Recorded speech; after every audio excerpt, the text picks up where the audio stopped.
கர்த்தருடைய பிள்ளைகளே, இந்த இடத்துல ஒரு எஜமானன். அப்போ இந்த எஜமானன் முதலாவதாக கொஞ்சம் பேரை காலையில் வேலைக்கு அனுப்புறாரு. அவங்க போய் காலையிலிருந்து வேலை செய்துட்டு இருக்கிறாங்க.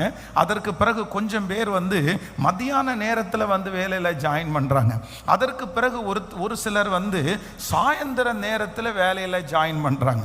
இப்போ அந்த வேலை 1 மணி நேரம் இருக்கும்போது அந்த வேலை முடியுது. உடனே அந்த எஜமானன் தன்னுடைய காரியக்காரனை கூப்பிட்டு சொல்றாரு, எப்பா காலையிலிருந்து வேலை செஞ்சுட்டு இருக்காங்க, இவங்க எல்லாம் இப்போ போகும்போது அவங்களுக்கு சம்பளம் கொடுக்கணும் அப்படின்னு சொல்லும்போது, பொதுவாக நம்ம சம்பளம் கொடுக்குறோமே, ஆனால் நம்ம யாரை செலக்ட் பண்ணுவோம் அப்படின்னு சொன்னா, ஃபர்ஸ்ட் வந்தவங்க யாரு? எப்பவுமே ஒரு வேலை ஸ்தலத்தில் முதன்மையாய் போனவர்களுக்கு மரியாதை அதிகம், ரொம்ப சீனியராக இருக்கிறவங்களுக்கு மரியாதை அதிகம்.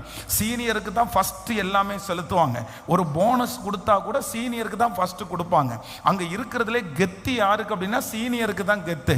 ஆனா இந்த இடத்துல ஒரு எஜமானன் அப்படியே தலைகீழாய் மாற்றி சொல்லுறாரு.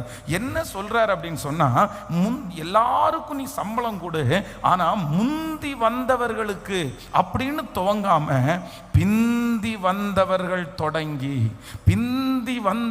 தொடங்கி இன்றைக்கு இந்த சத்தத்தை கேட்கிற நிறைய பேரை ஆண்டவர் இந்த 3ஆம் நாளிலே கர்த்தர் சிலரிடத்திலே தெளிவாய் பேசுகிறார்.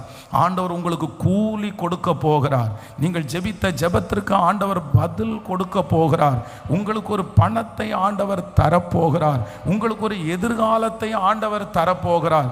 அவர் எப்படி முதல்ல ஆரம்பிக்கிறார் அப்படின்னா, முந்தினோருக்கு அல்ல பிந்தினோரை ஆண்டவர் செலக்ட் பண்ணுகிறார்.